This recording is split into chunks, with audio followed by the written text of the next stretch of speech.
Владата со обструкција на дополнителните министри предложени од опозицијата ги поништи решенијата и на техничката министерка за труд и социјала Рашела Мизрахи, донесени во периодот од 21 до 31 јануари, со кои се опфаќаат решенија за овластување и подпишување, како и решенија за плати и за распоредување.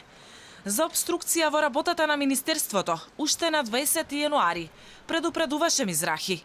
Од незиниот кабинет преку соопштение тогаш се пожалија дека дополнителната заменик министерка Санела Шкрилј креира упад во нормалното работење на Министерството и вонзаконски ја блокира неговата работа.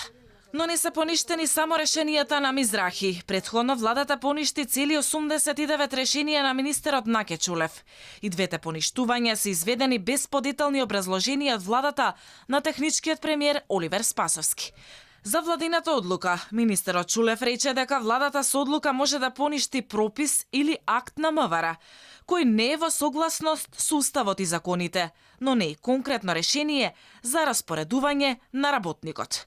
Поради ова Чулев ги врати решенијата на прераспоредените работници во МВР, кои на 6 и 7 овој месец добија нови позиции по негова наредба.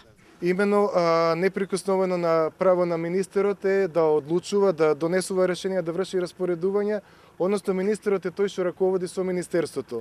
Владата не може колективно да укине поединечни правни акти во случајот решенија.